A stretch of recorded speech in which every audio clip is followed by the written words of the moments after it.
Right, everybody, smiling, it's tour time. Hello, ladies and gentlemen. Okay, so we are off to the Picos Mountains tomorrow. We get a ferry from Portsmouth, and we're going across to Cole, and we're riding down through Spain to the Picos Mountains, 4 days in the Picos Mountains, back on the ferry from Santander to Plymouth. I'm going to be making a series about it. So 1, 2, 3, 4, 5, 6 maybe series. Video about our little journey. But what I'm going to show you today is what you don't normally see, is the crap that goes into going on tour. Bloody hell, it's giga clear. Better take that call. Got no internet, won't be able to upload this. Hello? Ah, Dean from Giga, how are you doing? It is, because we're cut off, aren't we? Well, that took longer than I thought. Bloody Giga cut me off. My wife's not happy about that. Cut me off the day before I go. I've got 7 days on tour, a wife at home with no internet. How do you think that's going to go down? Well, it's not, is it? Anyway, over to my packing. So, 2 massive Lone Rider bags and a big Overlander bag on top. So no one actually ever shows you how these go in, how well they go in, and how difficult they are or how not difficult they are to fit. So I'm going to show you that now.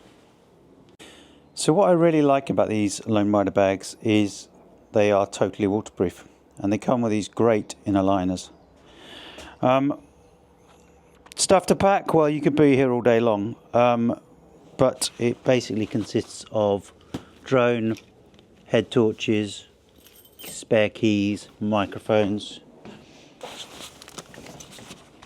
Hiplop DX1000, which you can't even get yet. I got sent this, is for a motorbike. It actually does fit the motorbike, unlike the previous one. You can't cut this, so that's really good. Spare sunglasses, some clothes, some wet wipes, and basic crap like that. In this one I've got microphones, spare, a compressor for an Audi, which I've modified to work on the bike. Really small, really light, really useful. That is definitely coming with me. I wish I could persuade somebody else to get. This is quite a useful tool. So when you get to your destination, you're trying to record, and you suddenly find you've got all these things to charge up, and you've got 50 plugs hanging out of some French wall socket, balanced with an elastic band. Buy one of these. You can get them online. It's a Euro connector. Basically, when you arrive, you can plug that straight in, and you're off. No bullshit. It's got a fuse in there as well, so it won't burn or burst any of your lithiums.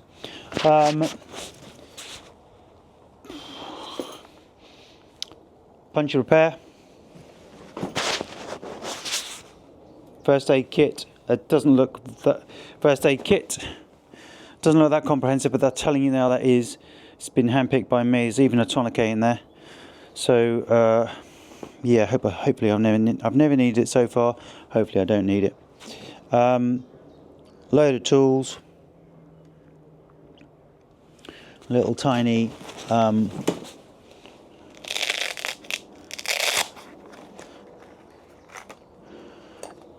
socket sets, which are, well, to be honest with you, I've never needed them. Ridiculous. And spare batteries for remotes. That is a must. There'll always be somebody that will need a battery. So that is fairly good. And I carry a jump pack, which is there, spare visor, and a shitload of GoPro stuff, and another set of spanners in there, and that wear a kit. But look at this look at this Lone Rider bag. I'm not shining any lights in here. Okay, I swear I'm not. Look, when you go looking in here, you can see everything. I love that. I know I keep going on about it. And a fistful of cable ties. Probably more than that, to be honest. And then it's getting it in there. So I'm going to show you now. It's not easy, but once you've done it a few times, it really is easy. It's just a bit of a process to it, which I've never actually seen on camera. So here we go. I'm going to show you now. Just going to repack this bag and show you how I get it in there. Right, how to close it up. So everything's in there. I normally try and get them about the same weight, so they're about the same weight right now.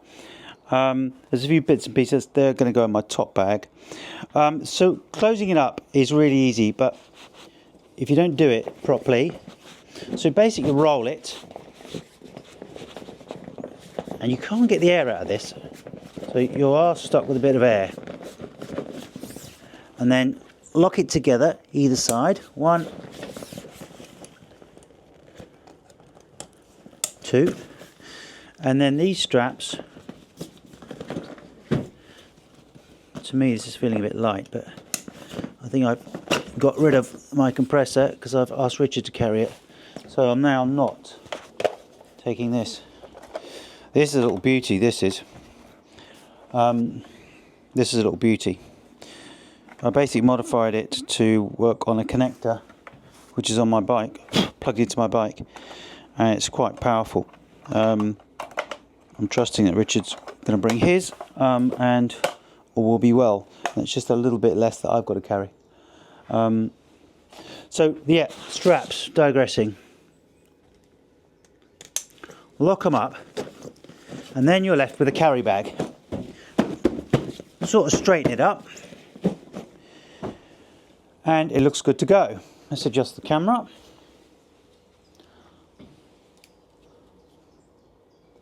Uppity hop up.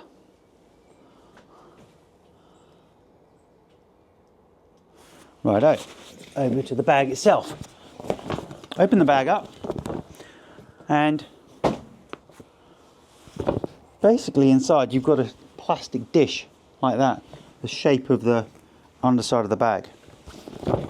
So once you've packed that and strapped it in pretty tight, open this up.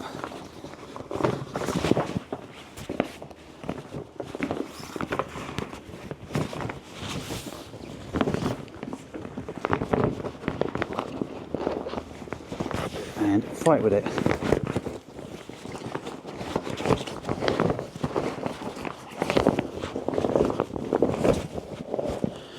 And then you probably have a bit more room on top, so that's where the D-lock's going, because I'm going to need access to that, and that doesn't need to be waterproof. 1, 2, fold this in, latch it together, pop that in the buckle, in there, and then lock it together.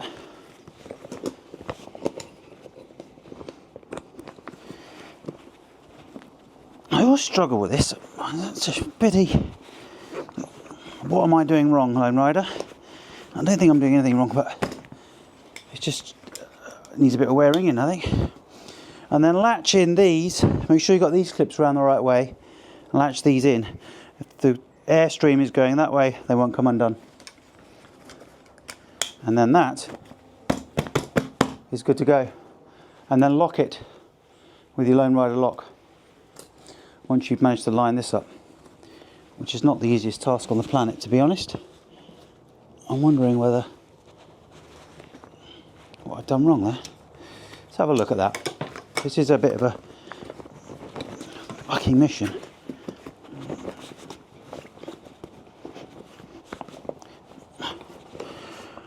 Well, if anyone can tell me what I'm actually doing wrong here, I'd really like to know, because every time I do this, I do it the right way, and I seem to get a different result. So,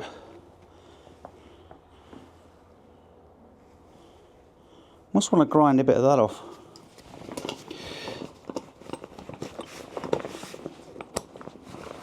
There we go, result. Now I don't know what I did differently, but I apparently did something differently. And then lock. Good to go. I'm not putting anything else in there. That is a done box. Obviously, eat, sleep, repeat on the other side. And then your Lone Rider bag, your Lone Rider Overlander bag just clips in. This is your ferry bag. You'll leave these on the ferry or train or whatever you're going on. So really that is it for me. I'm ready to go. I bought some new gloves with these little sliders on. Hopefully I won't need them. Let's have a look at what we've got on the bike.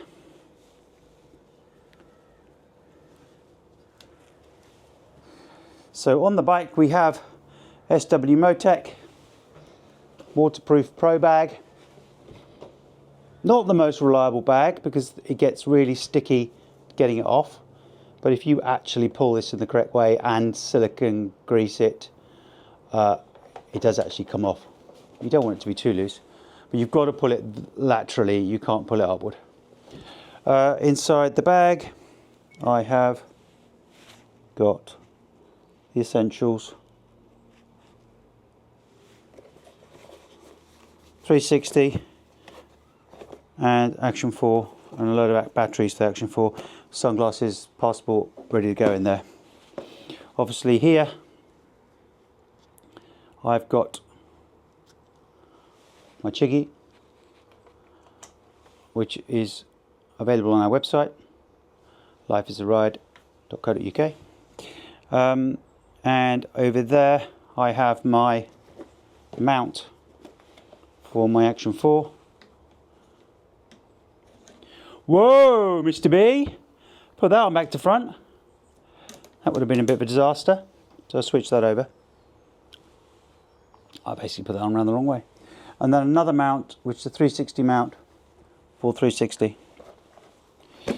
And that is us. We're gone. We're ready to go. Ready to go. Switch the number plate over for a normal one. That's my show plate. And we're gone. Can't think of anything else I can show you. Apart from the journey down will be recorded. And the films will be on the internet, interweb, YouTube, lifeisaride.co.uk. Find a link there and they'll be in series. I'm not trying to copy anyone who's recently done the PCOS. I just want to document our little tour. There's 4 of us going, 5 of us going actually, not 4. All meeting up tomorrow on the A33 and we're off. See you on the other side. Thanks for watching. Please subscribe. Thank you.